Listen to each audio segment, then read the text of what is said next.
The Grow My Cleaning Company podcast helps owners of cleaning companies just like you to grow your company and yourself so you can make more money and finally get the time and money freedom that probably got you into this business. Discover how to automate and create systems that allow you to grow like crazy without losing control. If you dig the show and want to show some love, subscribe, rate, and review on iTunes. It really helps. Enjoy the show. Hey, Clean Nation, Mike Campion here with everyone's favorite, Jackson Pinkoski. We are currently across the country, but not on Monday. We're going to be joining each other live. Super excited. That doesn't affect you guys at all. So bad podcasting lets you know stuff that has nothing to do with your world, but he's great. So much so we're flying to see him. Anyway, he does all of the marketing stuff for our clients with funnels, with paid traffic, with organic traffic. When they have questions about that, I generally turn to Jackson. I think he's done some of the marketing. I know he does some of the marketing for us, some of the copywriting, some of the emails. I don't know if he's done much on our ad stuff, but anyway, guy's been doing a lot of marketing very successfully for a long time, specifically in the cleaning space. So today, I'm going to dive deeper on something that we talk about that's really, I would say, foundational. Like if I could really only give one message in marketing, like you can talk marketing, but you can only say one thing, what would it be? It would be this. And you've heard me say it before, but we talk about it all the time and people still don't do it. So I'm hoping on this podcast, we can get you from I get the concept to I'm actually doing it in my world.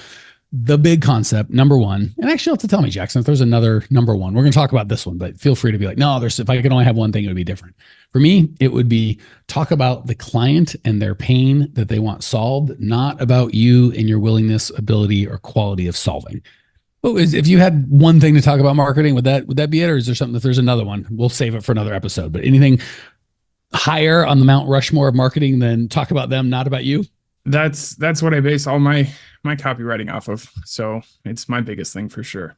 Okay, cool. And we had not, I told Jessica we were talking about this, but I had not corroborated that would be his number one. I was kind of hoping for a different one, but really, really, really important. And the frustrating part about this one is it sounds so simple. And I think 90% of y'all out there think you're doing that. But then when even our clients who've gone through our coaching and our specific training, they'll turn in stuff that they're not getting it. So I'll give some examples of what we think is talking about them, but it's really not. So things like book a free estimate now. Like we think that that's what they want, but it's really what we want, right? So in copy, you're like, I want them to buy my crap. Schedule your call now, book a free estimate, sign up for our newsletter.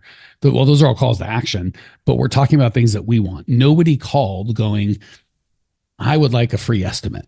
Or if they did, they really don't want a free estimate. They want time with their family. They want, if they're commercial, to not have their boss yell at them for the place looking crappy. They want to not have to argue with the cleaner. If they're residential, they want to not have to fight with their spouse over who's going to clean up this mess today. So I guess I'll give you two questions, Jackson. You can answer either or both in whatever order you like. What egregious mistakes do you see people making when they think they're talking about the client and their pain, but they're really talking about themselves? And what would you say to the people that are like, well, how do I do that? Like, what's your perspective? So I would say your first question, because I think the biggest problem is people think they have to talk about themselves. Like they think it's a requirement, like especially in cleaning companies, people think, oh, I have to talk about what services I provide. Otherwise they're not going to know. Or I have to explain who runs the company. Otherwise they're not going to know. I have to do these things because it's so ingrained, especially today, because you see all these other large companies or even like other cleaning companies that do this. You think, oh, because they're doing it, I must do it too. And it's just not the case. Because even if you see, like, because I mean, it's a bad comparison maybe, but like large companies who you think, oh, they're explaining themselves, they're showing themselves off. They're really not, because they are so good at it. They twist them into actually being about the customer. So that's the biggest thing, is they think they have to do it. And I'm here to tell you, you don't have to do it. It does not. You don't have to explain your services. You don't have to explain about your company. That will all come in due time. Maybe even not. Sometimes it doesn't. And your second question, remind me again. I got caught up in my response. Well, now I've got comments on that one. I'm already shiny object syndrome on that one. So a couple things. Jackson mentioned other quote unquote big companies or what you perceive to be successful companies. First of all, I talk to all of them. This is all we do is talk to owners of cleaning companies across the world. A lot of them aren't successful like you think they are. So let's just get off. That's what I should stipulate is what you as the person believe to be, successful, which varies widely. Could be they have more revenue than you, but are they making money? And more importantly, are they bigger? Say they are what you want to be. Are they that because of their crap marketing or in spite of their crap marketing, right? There's companies been around for 20 years and they're twice as big as you and you've been around 3 years. Is that really a success? And if it is, do you want 17 years? You know what I'm saying? So it could be, well, I've just been doing this for 20 years and you stick around for 20 years, you tend to pick up some clients, even if you're terrible at marketing. So always ask in spite are they really living the dream that I want? Maybe the owner's miserable. Maybe he's not making any money. Maybe he's working 100 hours a week. Maybe, he's been in business 20 years and I don't want to wait 20 years till I get to success. So make sure they're actually living what you want. And then B, are they winning in spite of or because of the thing that you're considering about their company? And do you even know? Sometimes, yeah. That's one. Two, I wanted, as you were talking, people we think we have to talk about us. And I wanted to give an example of what we think we have to do, but you don't. Your logo. Nobody gives, if you're Nike and it's literally a multi-billion-dollar image, it makes sense to have that logo literally billions of times all over the world over the span of decades. There's some value in that. No gosh darn question. If you're not Nike, that logo really isn't going to, or McDonald's or, Coca-Cola or an iconic global brand, the logo is just about you and they're not super interested.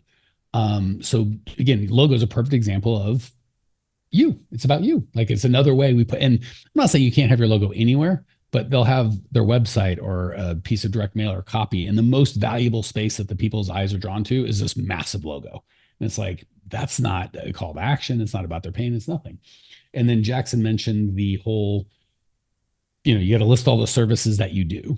Not only does it not help, believe it or not, it can hurt, right? So if you're I do floor cleaning, residential, commercial, maid services, one-time cleaning, deep cleans, move in, move out. If I'm looking for commercial, I'm oh, they're also doing residential. They must be small commercial. You know what I'm saying? I'm going to make a bunch of assumptions. So I would go the opposite and be we specialize in property management cleanings. That's it. We're the best in the world. That's all we do. If you go to our website, I've had a car dealership, construction company, manufacturing company, coaching company, dozens of companies, not dozens, many, many companies. And one of which was a cleaning company. You know how much did I talk on growmycleaningcompany.com? Virtually none, because you guys don't give a crap. And you're going to be oh, I only care how he can help me. So really just different angles of the same thing about making it about them. Don't have a big logo. Certainly don't worry about what other people are doing, especially if they're successful. And yeah, don't tell them every little gosh darn thing that you do. Not only is it not going to help, sometimes it can hurt because oh, if you're, jack of all trades, master of none. But if you're we specialize in getting busy moms their life back. Holy crap, I'm about that. Right? We don't cut corners, we clean them. Who's that about? You and your corners and your cleaning. We help specialized moms get their lives back. That's all about the mom and you get their pain. What am I missing, Jackson? No, you hit it up right on the head. And if people still don't believe in the whole logo thing or showing yourself off, remember the first Apple advertisement didn't have a logo on it. It had 3 words and the product. And that was it. So, and they did the logo, the words about us beforehand, and it failed miserably. So technically the first one sucked, but when they did it for real, there was no logo. And so it's definitely true. You don't need to have all this flashy stuff. And just because someone else has it does not mean you need to follow in those footsteps. Yeah. Speaking of one of the most, in my opinion, iconic, and this is for old people, Jackson probably, I don't even know you know this commercial. I know you weren't alive when it came out. One of the most iconic Apple or commercials of all time of any sort that I'm aware of, but certainly that Apple has.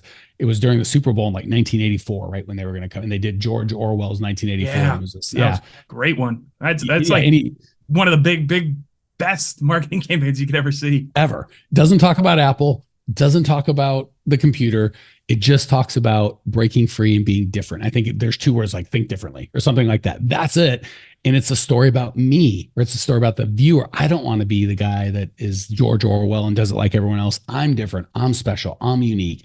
And Apple doesn't talk about processor speed or any of that crap. It's just about how it makes you feel. So that's a bit of an extreme example. I don't think you need to go that far. And again, they've got a big budget. It's their Super Bowl, but still, it's how you make people feel. You know, Maya Angelou, I think, said it's not what you say, it's how you make people feel, right? And I can't even remember what words were said on that. I think there was a script to it, and the guy's talking over video. Can't really remember any of that, even though it's one of the most iconic. And Google that crap, famous Apple commercial, 1984. It'll come up, I promise you. But I remember how it made me feel. I mean, gosh, that was 30, 40 years ago. I remember watching it, seeing it for the first time live on TV, going, whoa. And I was a kid. I couldn't afford an Apple. I don't know what an Apple was. I certainly remember how it made me feel. And it had an impact 30, 40 years later. If Apple would come out and said, we've got the fastest processor, we're the best, Steve Jobs is good looking and he's a good owner, and we're this and we're that, and just Apple logo, no one would be talking about it. Hey, new friend, love that you were here. If you want more Cleaning Nation, more us, you can check us out on YouTube. Similar content, you just get to see each other. It's totally free. Or if you want to say, hey, hit us up on Instagram, Twitter, join our free Facebook group. We love hearing from you, Cleaning Nation. That's what makes it magic. Jump on, we'll see you there. All right, so day-to-day, Jackson, what are the biggest, easiest to fix, lowest hanging fruit mistakes you see people making, and what would be a good replacement for that kind of behavior of talking about themselves as opposed to talking about the client and their pain? Well, I mean, you kind of touched on it as like the logo. Again, too, like the entire website or your entire company, so many people get hung up on that. And that is such a vanity thing for yourself. It's like, oh, look, my big fancy website. I've got about us, I've got, frequently asked questions. I've got all these things. But genuinely, it's who you serve, why you do it, or why it's being done, and what they're going to get out of it. What's that value? Ultimately, storytelling and marketing in general, marketing is a story. You're telling a story.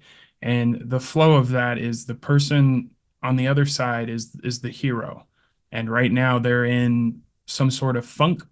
They're having issues. They have a pain, and you are their guiding light to fixing that pain. What you provide them is the ultimate value for them to become the hero of their own story. And you're literally along for the ride. And genuinely, once you get that into your head, it clicks, you see it, you start to see it in your day-to-day life, and you start to apply it so much easier to yourself and what you're doing with your business. And it makes a massive difference, because nobody else does it really well, aside from what we just talked about with Apple. But things like that really, that customer-centric approach will change everything. Yeah, it's frustrating because I think a lot of us build websites for our in-laws. Right. Or just so you can show, it's fancy and it looks great, $1 million, and you can show it to your friends and family. They'll go, ooh, and on. And when I say website, brochures, flyers, websites, emails, whatever, advertise, fill in the blank, right? Postcards. It's all, we do it so we can show it to our friends and family. Go, ooh, that looks really good. And most of the time we don't even track results. So that's the only feedback we get is from our friends and family. We don't track actual ROI. So that's the only feedback we get. Make sure you make stuff that is going to make your clients take action, not that your friends and family that probably aren't marketers or effective marketers are going to say they like. Or even your customers. Your friends and family aren't your customers.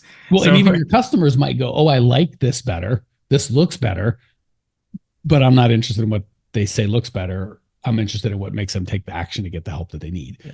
So one of the things I want to bring up that Jackson and I kind of, again, touched on before we hit record is sales versus marketing. And marketing is really just kind of a sales conversation one-to-many, and a sales conversation is a sales conversation one-to-one. So when you got good marketing, you're going to integrate a lot of that into your sales. And I see people, when they finally get the marketing, they don't get it into sales. So they'll do this great marketing job with a customer, and they're paying the customer, call them out, and they get in and they start running their hand along the thing, looking in disgust, like we could do better. And they start talking about how we don't, they'll be like, oh, I didn't like the other person because they had different people out here all the time. Well, we always have, like, no matter what they say, as opposed to really diving into their pain, They just said, we don't do that. They would just start we. So they forget it. So don't so first of all, most people that listen to this, unfortunately, are not going to go change their marketing. And the easiest way, by the way, is just go count all the I, us, we, our logos, your company name, your personal name is on there versus the magic word, you, your. That's what they want. That's all they care about is them, right? So if I was marketing Jackson, I'd use the word Jackson every seventh word because that's his favorite word. But because I don't know Jackson's name in one to many marketing, I have to put you, your, right? Because I can just say you and Jackson knows I'm referring to him. So make sure that when you make this change in your marketing, if you do, you make it in your sales as well. And it's so easy to talk about. We have to talk about the presentation. I have to talk about what we clean and how often we clean and how good we clean. And if we're going to do the windows or not the windows, or like, they're so bored by that. They just want the outcome, right? Like for you guys, we never talk about ourselves or our coaching on this. We just give you guys value. But let's say I was doing a sales presentation, like, well, we're this and Jackson's really good. And I do this. And here's how we coach. And this is the calls. And we do this. And look at all the money I have. And I'm rich and I've sold all these, but like, it makes me vomit. You want to fake do it because you guys aren't interested. We talk about you and your pain. And then when you say, oh my gosh, that's exactly it. How can you help?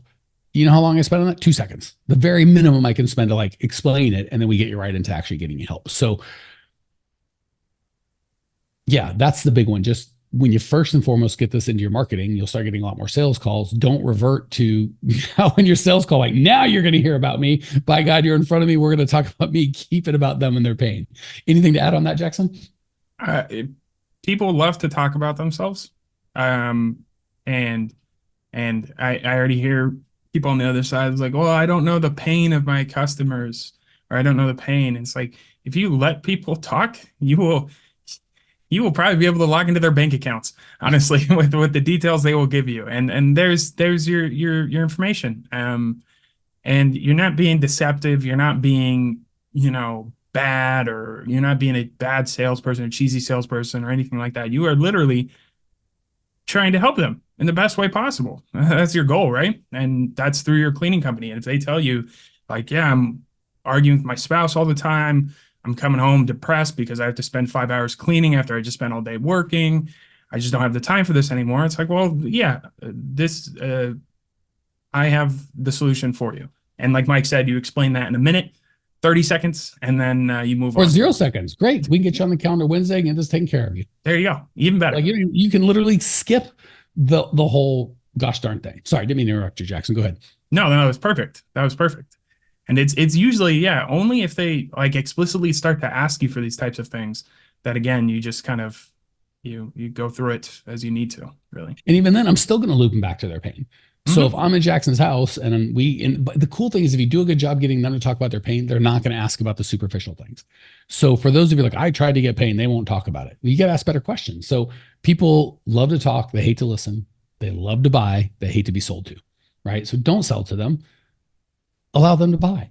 Here, I got this from Jack Daly, best forward treatise. And it goes right into when we say if I could have one thing, it would be on marketing.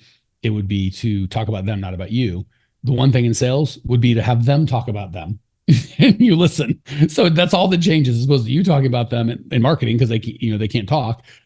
In a sales call, have them talk about them. And the best forward masterclass I've ever heard on sales, Jack Daly giving credit, ask questions and listen. That is it. If you want to be better than 90% of the salespeople out there, ask questions and listen. I didn't say tell them about your stuff. Didn't say tell them how you can solve it. Oh, yeah. Oh, you don't like that? We can solve that. We're the best in the world. Ask questions and listen. That's it. So, man, I think that's quite a bit. Jackson, I'm going to let you close it out any way you see fit, and then that'll be that.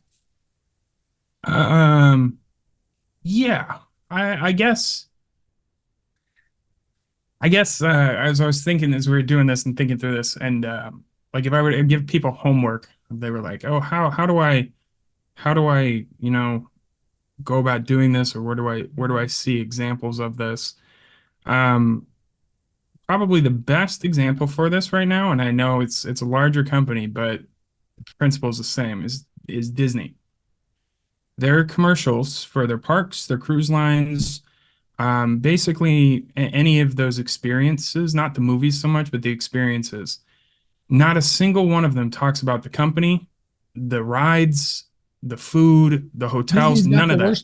Disney's got the worst rides out there. Like if you like roller coaster going fast, mediocre rides at best.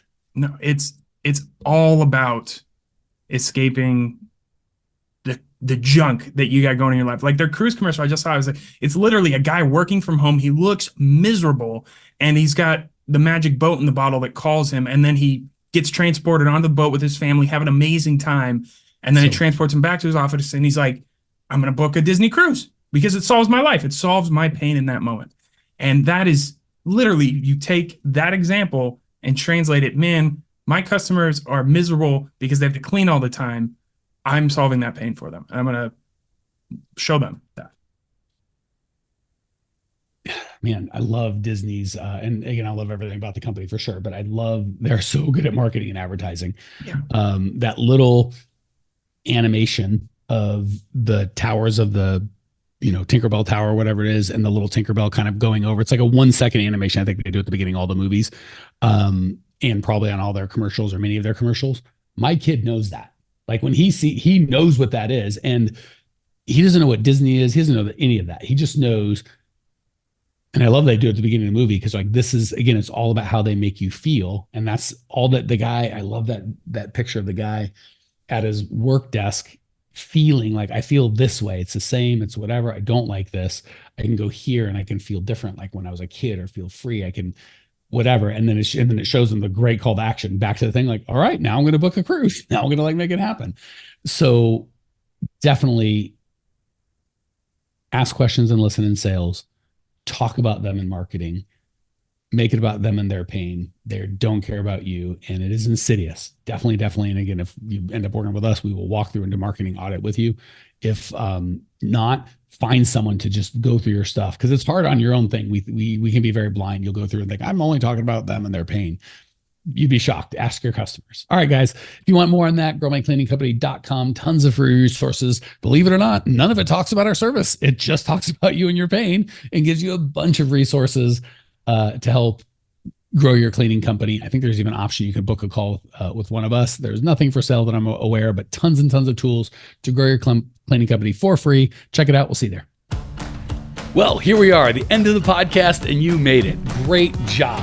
I've got a little bonus for you for sticking through with me. But like I mentioned before, if you got value out of this podcast and you want to show a little love, subscribe, rate, and review on iTunes, Spotify, wherever the heck you're listening to this thing. Share it with a friend. Share the love. And as a special thank you for those of you that stuck with me to the end, how about I give you my personal phone number so we can text? It's a great way for me to get to know you, your business, your goals personally. So shoot me a text now, 602-932-6431, 602-932-6431. I am the only one who responds to these texts, and I will personally respond to everyone I possibly can, as long as this number is manned.